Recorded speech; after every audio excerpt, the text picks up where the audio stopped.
Hi there, Linda Ardesani Bookkeeping.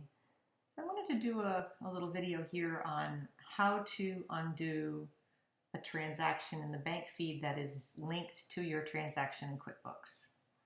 So why would you want to do that? Well, you may have connected your bank account to QuickBooks Online and attached it to the wrong account. I have seen a few people have done that. You may have seen the bank feed come in and you had maybe 3 or 4, maybe to the U.S. Postal Service, transactions for the exact same amount, and you link the transaction to the wrong dated transaction. So the bank feed to the wrong date on a transaction for the same amount. Customer payments, you may have seen a customer payment get linked to the online banking, but it really should be attached to the deposit. So it's just a few reasons that you may want to do this. So let's go into my sample file here. So let's start on this bank rules screen. We'll come over to the bank rules, banking, off of the dashboard, and you'll see that I have my PayPal account hooked up, and I've got 3 transactions that are all sales waiting to be entered. So I know they're all sales that I have, so I can click here to select them all, and I can accept them. So I'm depositing them into my PayPal account.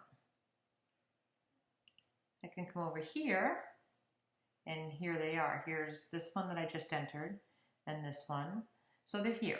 Now say I was like, oh, I didn't really mean to put those in. I want to undo them. So let's go to the register. You can see the transaction here. If you come over to the blue hyperlink, it's going to bring you to the transaction. The online bank matches here, and you can see it. But say you didn't want to put those 3 transactions in, you wanted to eliminate them, you didn't mean to put them in, you can come over here and undo them. So if you just select them, these 3 transactions you just did, you can undo them. When you undo them, it's going to put them back into the bank feed tab. So I'm going to hit undo, and you'll see when we come back here, they're back. So that's one way of doing it. Let's go to the register for a moment. I'll show you how to undo just one single transaction. So that's a fast way to, if you happen to put the wrong thing into the wrong account, it's the fastest way to get them out, to get a whole list of them out, or to find them. You can actually search by that, and I'll show you that in a second. So let's just say this stamps.com one. I don't want to delete the transaction, but I know I linked the wrong bank match to it. And the date should have been a different date. So you can come over here and check your online bank match, or say you have to do something on here and it's restricting you from doing it. You can unmatch it here. Save and close. Now if we go back to the banking screen, you're going to see that the stamps.com transaction is now here, and I can then match it, which is what I want to do. So that's about all you need to know about undoing and redoing, but this is a really useful tab if you want to get a lot of transactions done. Of course, you can use that same trick if you want to select all of these. I can come up here, hit the shift key, do this, and then hit undo, and that's going to put them all back in the tray. So undoing is going to put them back in the tray. The rules applied will remain active. So you'll come over here for review, and there's all my rules, and there's all my transactions back. So I just pushed a whole bunch of transactions out of QuickBooks, a lot of the matches and the transactions, and put them back in the review tab. So then you can go in and then match or whatever you need to do with it. And then you can exclude them. So for example, I might want to take these 3. I'm like, oh, those I don't want to put in. I already had them in. For whatever reason, you could have any reason. You can come up here and exclude them. And then that takes them off the list. It puts them in the excluded list. If you didn't mean to do that, you did it by accident, again, you can either batch or do it singularly. Undo, puts them all back in the list.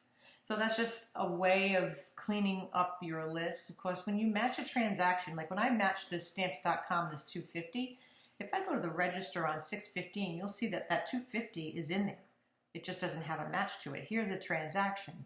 So if I go back to the bank feed screen, back to that match, if I click this and match that transaction, it doesn't create a second transaction. What it does is it actually takes the transaction I had in place, and now it's matched it. So you can see it's got the little green box. Not only does it match the transaction, but it will also pre-select it for when you go to reconcile, which is really helpful in time. Saves a lot of time when you go to reconcile your banking. So I hope that was helpful. I hope that this little tutorial is something that maybe explains some bank feeds, deposits. I will put in the notes from my blog post with this video all the steps included in here if you don't want to watch the video again. If you have any questions or would like to perhaps see a post on a specific topic, please feel free to reach out to me on Facebook and I'll provide a link there. So I hope that was helpful. Thank you so much for watching. Bye now.